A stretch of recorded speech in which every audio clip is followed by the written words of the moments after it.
Okay, guys, welcome on in. Smart Helping here. We're going to do buy versus rent your home. I'm going to show you how to build the model live. Before I get into it, remember to support me. Check out more at smarthelping.com. This model actually will be on the financial models tab at the top. It will be input into the personal finance section, which is right here. We'll list it for $45 once it's all done. And remember, you can buy all the models on the site for $9.99. It greatly goes towards getting me to keep building stuff. Um, and that's lifetime access. We've got SaaS, real estate, joint venture stuff, over 40 or 50 industry specific startup models, tools for HR managers, accounting tools. This accounting tools like tracking receivables, payables, budgeting, templates, FIFO, cost of goods sold calculator in there. That's a pretty cool one.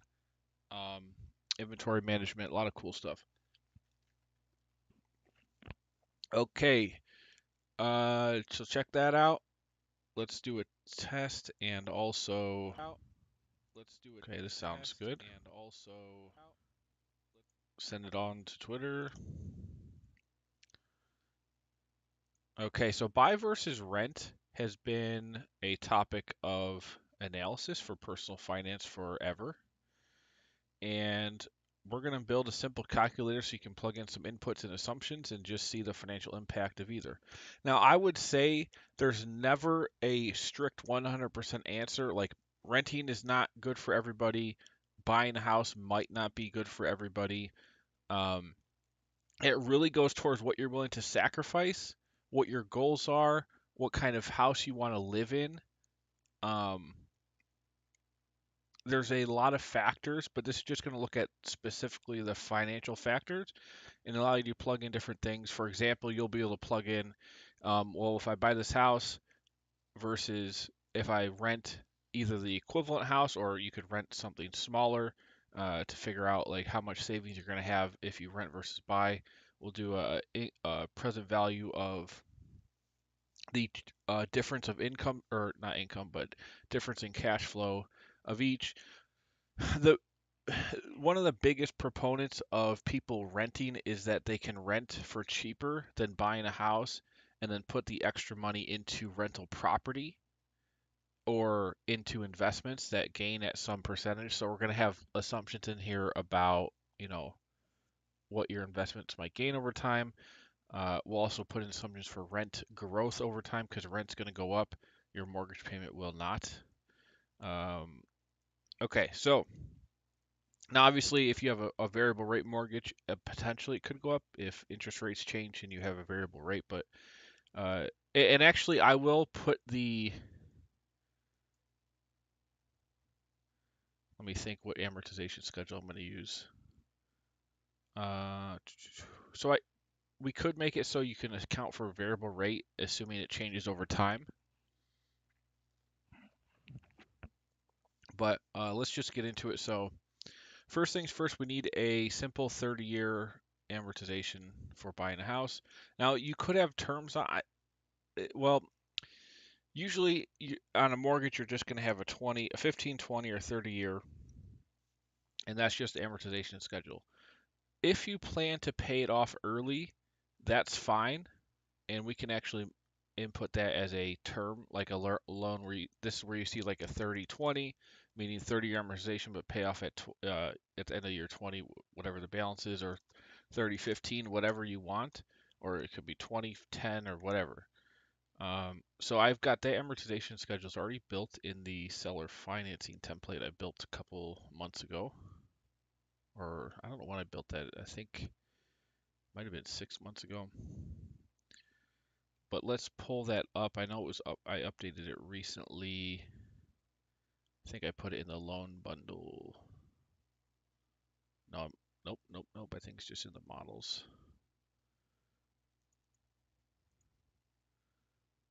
Let's see. Where did I put this thing? Seller financing. So here's this one.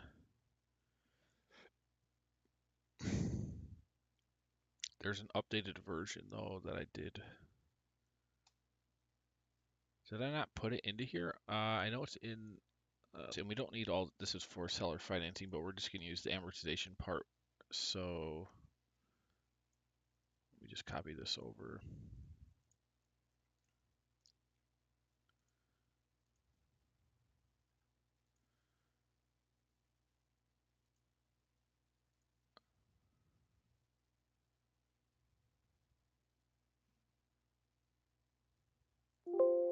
Don't need that. Let's freeze this. So here we have, let's see, this is not relevant. This is not relevant. None of this is relevant. None of this is relevant. None of this. All we want to do is show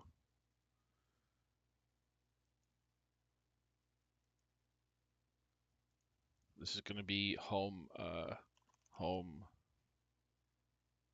purchase amount or home price, down payment, which you can just input a number, financed amount. Actually, let's make this a percentage.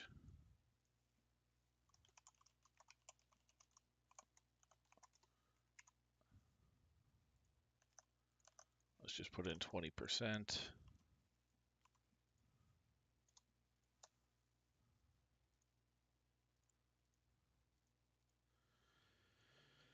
Okay, so finance amount, there's a balance, interest rate, amortization, term. Now, if it's a 30-year mortgage and the term is 30 years, you could just do 30 here, and then it'll go all the way for 30 years, and you can see those cash flows over time.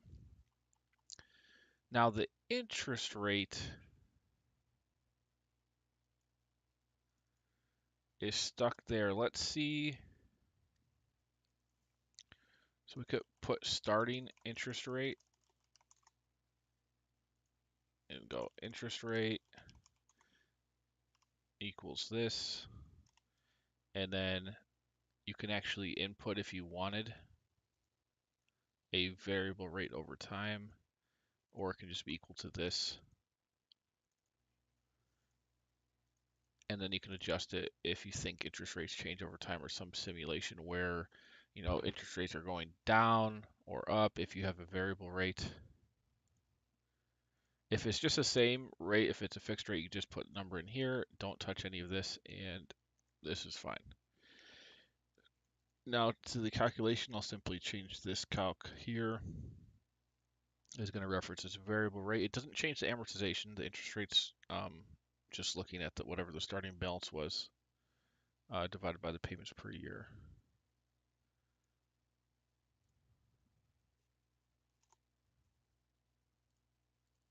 So there, that's the same, but let's say interest rates started to go down.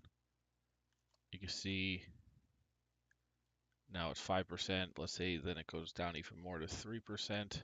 You see how the payment drops because the total payment is just summing up the principal and interest. Principal payments using the PMT function with some logic in here to account for all these different variables. Let's undo that just so it's back to 8. All right, so here is our mortgage schedule.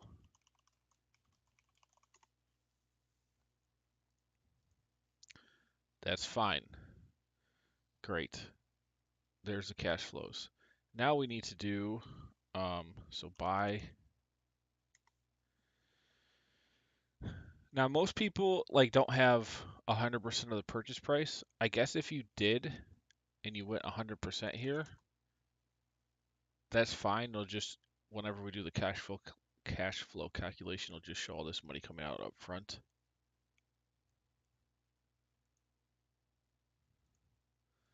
So there's buy. Now let's do rent,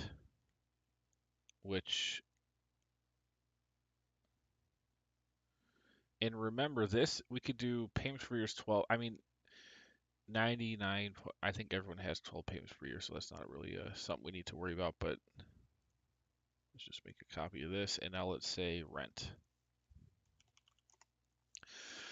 So if you're renting, um, you don't have any upfront down payment. You don't have much here. We're just going to put, all we really need is starting monthly rent and rent annual rent growth. Down payment, all this stuff is not relevant for this section. Clear this out, and all we really have is rent payments. Clear all this out. Now it's going to get real interesting when we start to see what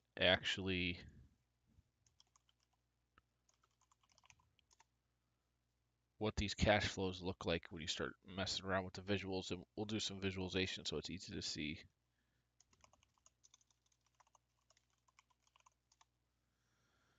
All right, standard amortization schedule, option for variable interest rate, that's fine. Renting, we have starting monthly rent. Let's say, and let's just stick to a house that's cost $375,000. I think well, let me look it up actually. So average monthly rent relative to purchase price. Let's just see what the percentages look like.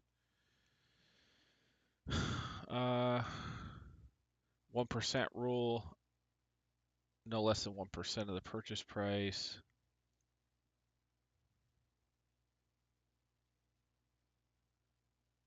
Okay, so some percentage between 1 and 2. We're just going to put 2% is fine. Let me check something real quick, make sure the stream is accessible.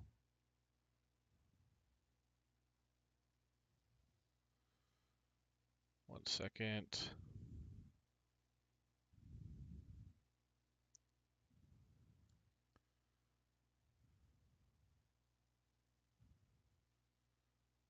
Okay.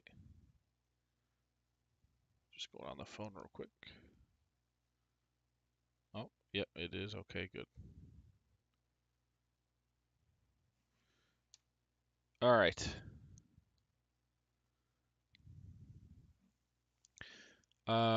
Rent. So annual rent growth, let's say 2%. And then let's say if we're modeling a $375,000 scenario, let's say 0.02 is the monthly rent, so 2% times 100 or 375,000. That seems way too high. Let's try 1.5. So $375,000 house, let's say you could buy it, put some down payment, and you have this schedule you have to pay over time. Then let's say you're renting. Here's your monthly payment. This is actually going to be staying input. I'm just did some calculations here. Let's say $5,600 a month is a rent, which still seems kind of high. I'm going to say 4,500. Wait, hold on. That's way too high. $4,500 a month, there's no way. Let's go to Zillow real quick. Let's just look at houses just randomly. Let's look at, let's just do the Midwest somewhere. We'll do, how about Kentucky?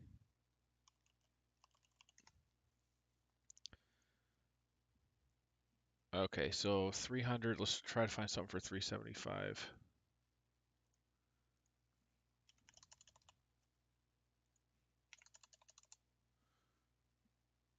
Okay, so here we go, $375,000. So right now, you could buy this house. Now the rent estimate. Oh no, we're gonna have to do some other things like insurance, taxes, all that stuff. We will add that in for the buying scenario. Don't they have a rent option?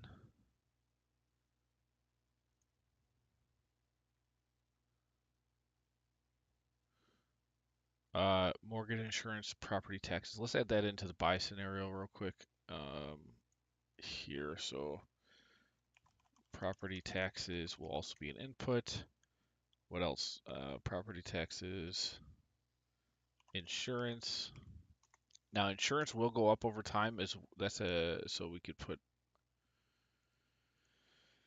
this number here, and we'll just do starting monthly insurance, insurance, annual insurance growth.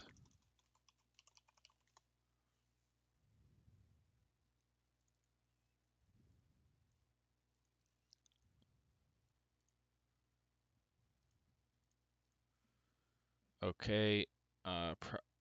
So let's say insurance on this is, I don't know, $175 a month, grows at, maybe 2% per year on average. Property taxes on this, I don't know. It depends on the state and a whole bunch of different things, but let's say it's monthly property taxes. Let's just say it's for $500 a month. Insurance, what else? You could put in annual repairs or average annual repairs. Let's say, house, it's really not that much. Let's just put in, I'd say 750 per year is a pretty good number. And if we divide that by 12, we can get the monthly.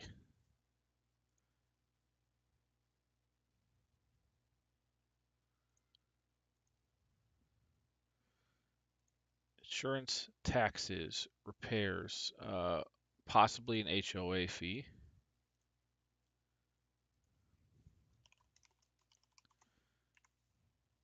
Monthly. Let's say that's 400, 250. And again, literally every single scenario is going to be different. There's so many different factors. So that's why, all these things are to be considered. And literally every single house is going to have different numbers for all this stuff. Uh, so, okay, so taxes, HOA fee. We'll put HOA fee annual growth. Maybe 1%. So let's see, anything else I'm missing here? HOA, so utilities, we want to hold everything equal. Do you normally pay utilities in a rent? I don't know because I haven't actually ever rented. Um,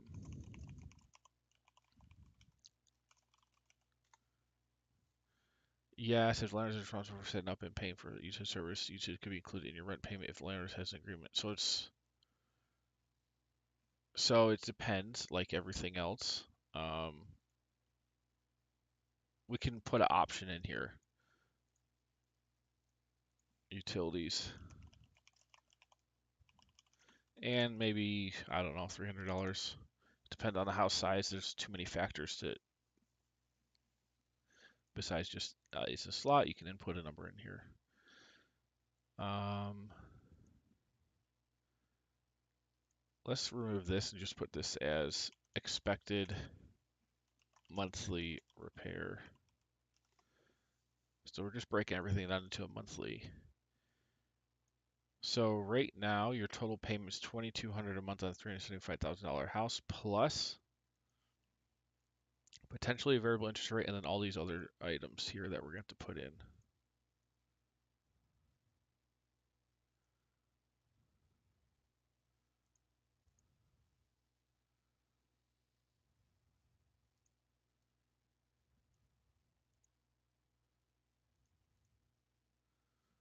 Okay.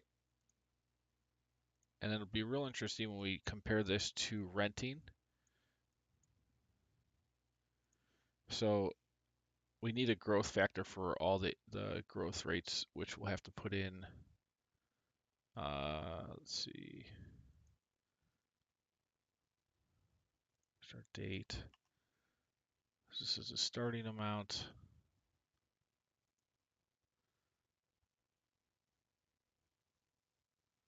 Let me format all this to a better format. I hate this dollar symbol if we can avoid it.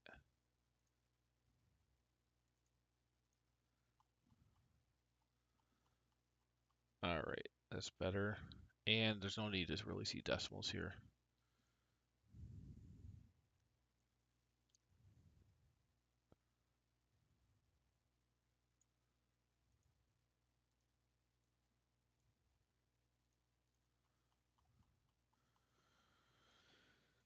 All right, there's that. Insurance, monthly repair costs. Oh, so that's a percentage. We don't need that. This, we have that, and this.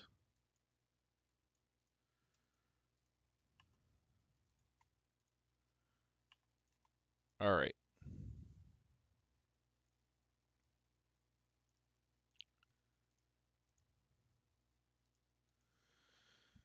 Um, and then the total monthly cash out is going to be the sum of all of these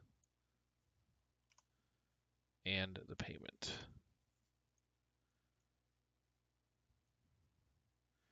So once for now, I'm gonna do the growth rates later. For now, let's just assume these are the same over time, just so we can see some quick numbers. So here you're paying $3,400 a month to buy your house, as well as the upfront payment we'll put here, which is just the down payment. And we're going to figure out the present value of these. We're also going to figure out the present value of renting, and we're going to figure out the value of any savings you have by renting that can go towards other investments. Okay, so there's that. Now to the rent side of it. So we have starting monthly rent, which if anyone has any insight on a good rule of thumb, like if you're buying a $375,000 house or renting a $375,000 house, a good rule of thumb for the monthly rent is what percentage of that purchase price. I was seeing 1 to 2%, but that seems high. If I do 1% of that, I mean that's 37. Uh, that's close to what this ends up being. So I mean that's probably close. Let's just say 30,750. Now we also have annual rent growth. We also have potentially utilities, depending on if it's included in this number or not. So we could put in monthly utilities, and we'll put in a growth rate for that as well. Now, the reason why the growth rate is going to be important here is because you're modeling potentially changing interest rates and present values. So it is important to take into account the fact that your insurance in 15 years is probably going to be higher than it is today. Your property taxes in 15 years are probably going to be higher than it is today. Your utilities are going to be slightly higher. So all that stuff needs to be accounted for. We can't just say the fixed number the whole time like this. Like this needs to show growth over time at some rate. Okay, so again, we'll put in the growth factors after we finish the basic structure.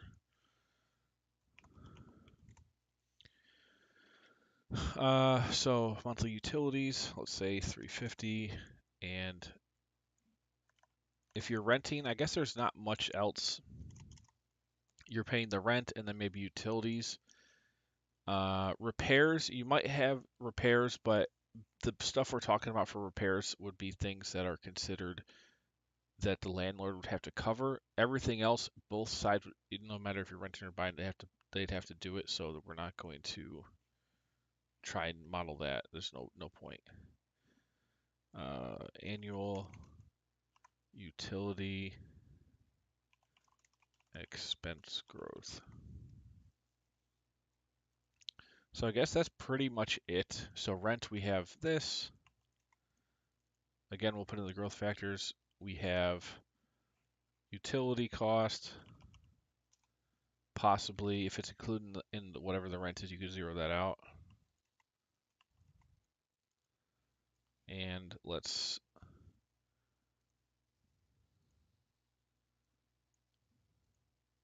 at these.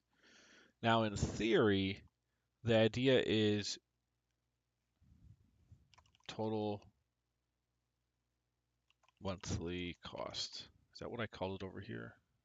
Total monthly cost. So here's the cost of home ownership over time. Here is the cost of renting over time.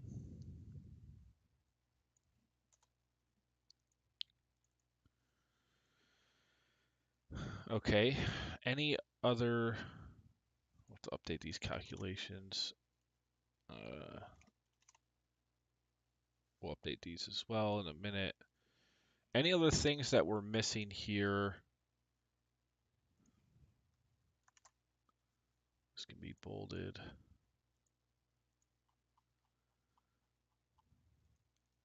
I don't think. So let's go ahead and put in the growth factors.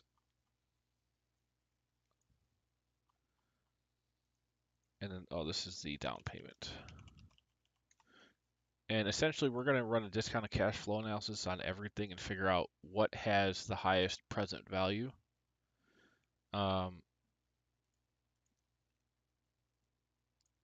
Okay.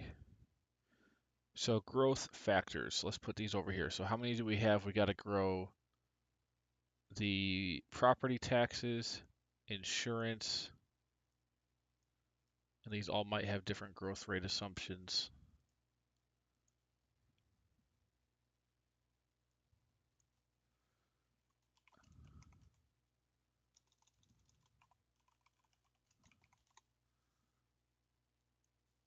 So property tax growth, insurance growth, repairs, we're going to just keep the same. HOA fee, we're going to grow, and utilities, let me think here. Yeah, utilities would actually also grow. You could apply one growth rate to all these, but I'm really trying to be thorough here. So we're going to allow for different growth rates of all these expenses.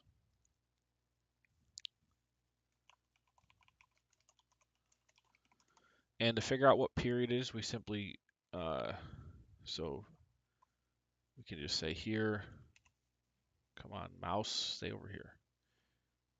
Annual period. We'll just go round up. We'll take this number, divide it by 12. So here's our basis for how much a given expense would be in the future based on the growth factor. And then we'll have growth factors for all these different ones. And then we'll simply apply the base amount times whatever the growth factor is for each expense. So how many do we have here? 1, 2, 3, 4. 1, 2, 3, 4.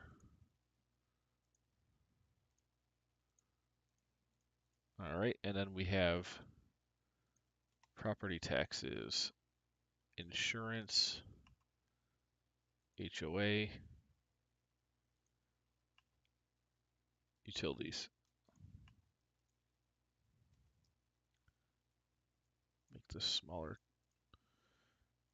Growth, okay. And then all we do is to figure out the growth rate in the future, you simply take the 1 plus whatever the rate is. So if it's 2% here, you go 2%. And then that's going to be raised to the power of whatever period it is, but we need to minus that by 1 because period 1 is technically period 0 because this is the first year, first 12 months number. So we just simply take this first number minus 1. And we lock the rate going down and this going over. And you can see if we give this a couple decimals, so we're at 1, which is perfect. When we get to 2, you see they're 2% more. And then to 3, it's a compounding growth rate, so now you're 2% more than 1.02. So that's how you can do compounding growth rates over time. Insurance, we simply do the same thing, but drag this down to the insurance row. HOA, and utilities. So now we have the growth factor. What we do now is apply. Oh, let's start these at the top. You apply the base rate. So in this case, monthly taxes times whatever this is. And we can drag this over and down, that over and down. Let me just double check these are the right numbers. Insurance, property taxes, repairs is going to be the same. And then HOA is that one. Utilities is this one. So you can see these costs. Oh, why is this not going up? I need to lock J as well. So we gotta lock the first number. So on these, on the compounding growth rate factor, you can apply this to the very starting amount, and that tells you how much it would be based on this compounding growth rate of 2% in this case.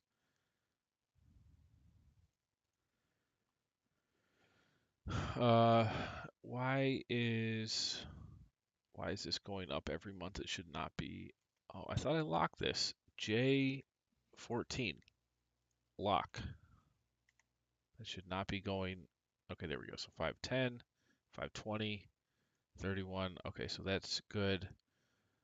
Let's drag this all the way over. This is over one. Insurance. Yep, that's fine. Okay.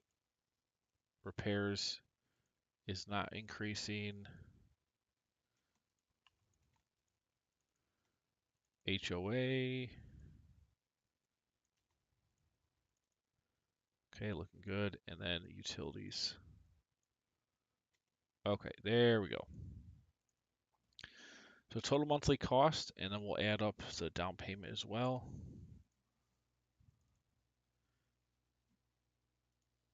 And that's the cost to own a house. And we're going to do a present value of these cash flows based on some discount rate. We'll do that in the summary section though. You don't have to worry about that right this second.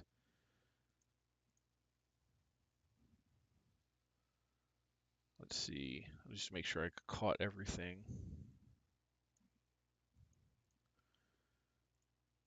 So to own the house, here's your costs. Again, and if one of these are not relevant, let's say there's no HOA fee, you can zero that out.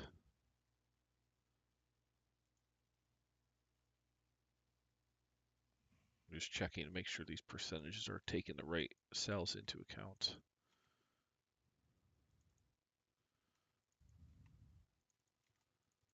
Okay.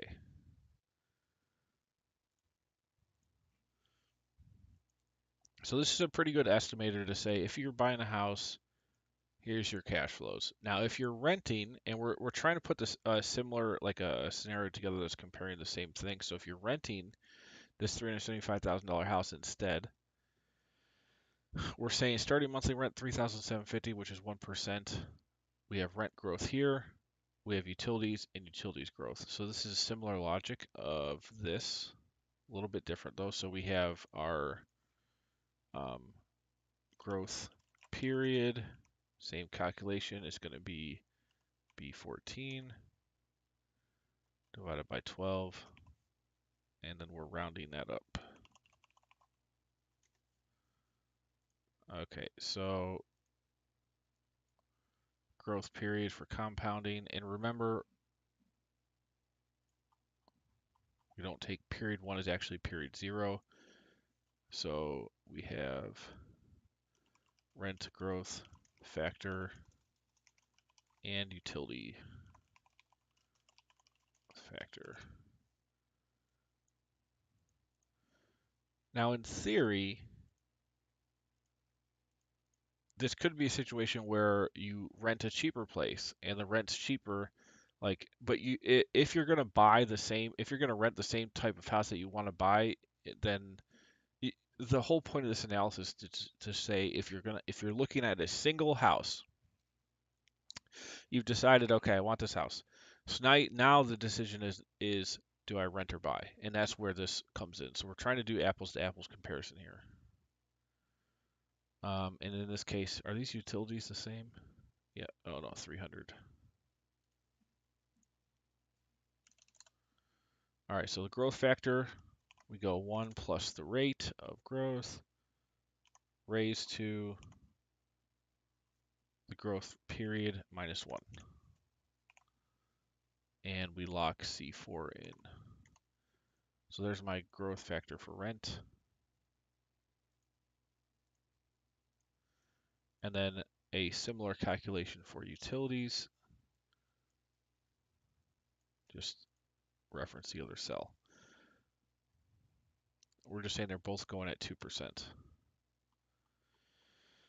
Now, the rent payments, we take C3 and we can multiply that by the growth factor.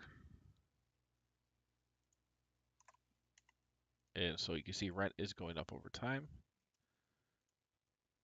On this one, do the starting utilities times that growth factor. There. So total monthly cost here. We now have a pretty good idea. We don't need this. We don't need this. Now you can adjust different terms of the loan here. We're just doing a 30-year amortization. If you want an early repayment, you can account for that here. Renting, let's see, we have year and period, so we don't really need to put in a date. So I have all of the data.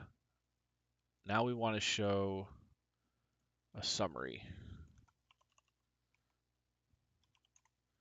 And we have purchase cash flow, rent cash flow. And then we have yearly period, monthly period, which will be important when we do the discounted cash flow. And now when we look at this, where's my year period there? And monthly is that.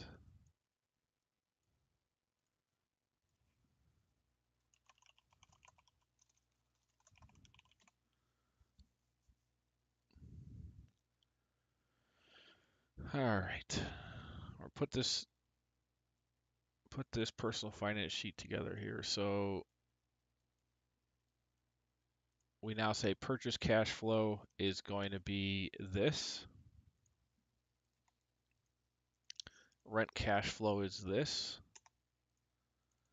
And what do we see? Well, you have a lot less upfront costs than if you buy or if you rent instead of buy. Obviously, no down payment. Sometimes you can get a no down payment loan on your first home buyer, but we're assuming you're putting some down payment. Or, I mean, honestly, you could zero this out and put no down payment. Then you can see your purchase cash flow is going to be close to the rent cash flow, and we're assuming a 1% monthly starting rent of the initial purchase price. But remember, there's other factors here. We also have to account for the property going up in value over time, and then at the end of 30 years being worth something. Now, the present value of that's not going to be very high, but that's still a thing. Or if you sell early, there's some things there. So we want to also say, now the accrued value of the home, we're not going to put it at as something that gives you any money until the actual loan, whatever your term is here, that's when it'll come in. So we could put that, let's put that here, annual appreciation of home. So prices go up over time unless, something dramatically changes with how the money supply works. Right now, you see about, maybe 2.5% average.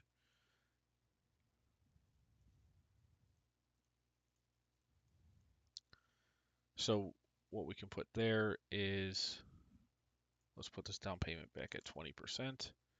So the other cash flow is selling home, And what we'll say there is if the monthly period equals the end of the term, whatever that is, then, well, actually, we need to put this over in our growth schedule, actually. So home appreciation factor. Don't want it that big.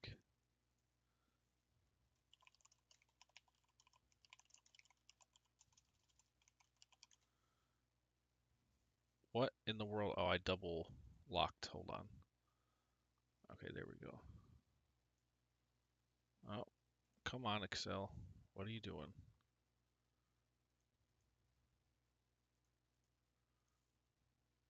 Okay. Now for this, we got the annual period. Our annual growth rate is this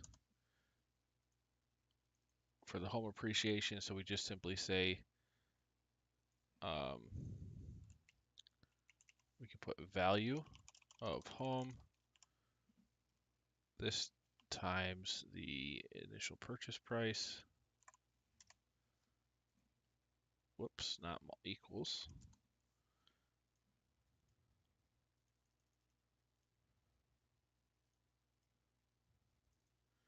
And then here we can just say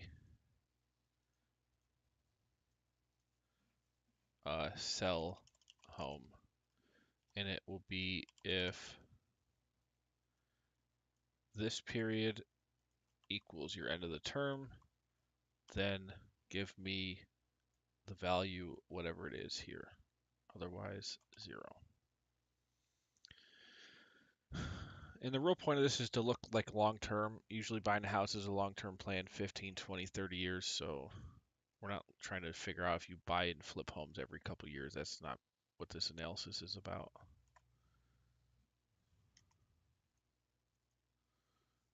Okay, is that working? Perfect. So now total monthly cost. I'm going to put cash flow here.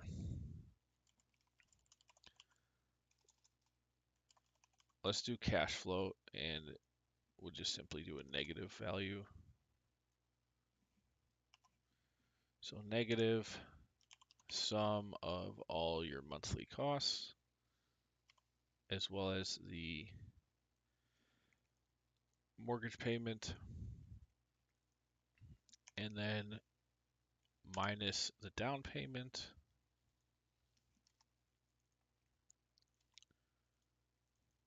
Okay, but plus selling the home. So there's your cash in and out. Now hold on. Oh, so we need to stop these as well. So let's put in a calculation at the front. If the monthly period is greater than your end period, zero it out.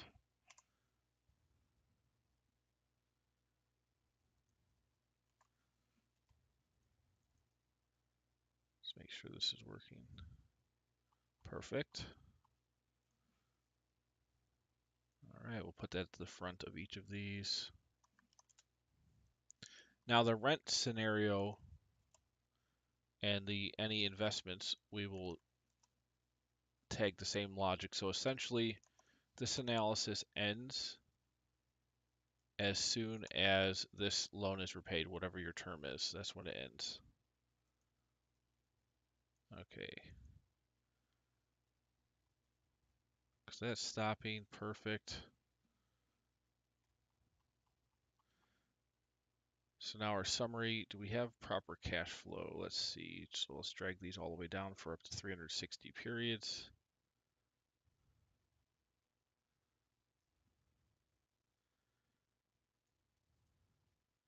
So there's cash flow, assuming you could basically almost double the house in 30 years, double the value. Now let's make these negative as well. And then we'll also say if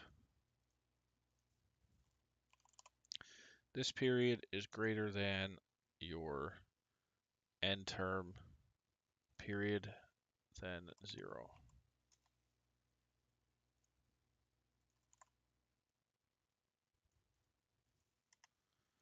just so we have a stopping point for both schedules.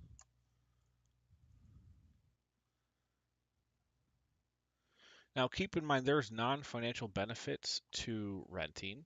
Obviously, you're not tied down to anything. But then the downside of renting is you don't really get that forced savings with the principal you're putting into the house as well as the appreciation of the house. You do have other expenses here. So there's a lot of factors, not all financial, but we're trying to look at just the financial stuff here and say, what's the present value of these cash flows? Now, we also want to put what's the difference, and here's where it gets really tricky because one of the only ways that renting works out is if your rent is less than your monthly costs, all your monthly costs of buying. And I'm trying to do a one-to-one comparison here to make it so that we're looking at buying a $375,000 home with these costs or renting the same home instead. So the only real big savings here is you have renting. Let's see. So here the difference is you have a little bit more upfront, so you could invest this. And the only point of you're basically saying you can invest better than the appreciation of your home, but then you have to actively invest. It's stressful. You might do worse than the market. A lot of people don't just buy the S&P and just do nothing for 30 years and get the 10% or average 10% return. They'll try other stocks. I think the average U.S. investor is like getting 2% per year in gains overall. So what this says is you could take this extra $74,000 that you saved by not buying the house and not putting a down payment. That's assuming you, um, again, don't put a down or do put a down payment down. So you have this extra cash, but now your monthly cash flow is actually less because renting is almost always higher than buying the house because people buying the houses are renting them to you, usually have a mortgage and have to make more than, they have to pay for all this themselves. So your rent's almost always going to be higher. Over time, you do have this initial funds though that you can invest. And so we'll look at any positive cash flows, we'll invest it at some annual rate of return. And then that will be offset against the cost difference as well. And then you see at the end, there's also the difference here where you can't sell your renting, you can never sell, so you don't have any equity. Let's do a discounted cat. Let's see, what time is it? 10:50. I can shoot. When do I have a meeting? 11 a.m. Okay, I'm gonna have to stop now. So I will finish this tomorrow or maybe Wednesday. We'll go through it. We'll definitely be streaming tomorrow. I don't know if I'm gonna finish it tomorrow or Wednesday. But very interesting model. Very good um, mental work through of the finances and impact of doing renting versus buying a house. And we'll get into some advanced stuff tomorrow and keep summarizing it. So difference. Okay, guys, don't forget you can support me. Go to smarthelping.com. Check out more financial models on the financial models tab at the top. You can buy everything I've built for $9.99 or check it out individually. There's over 130 or 40 different financial models here for all kinds of stuff. Alrighty, see you tomorrow.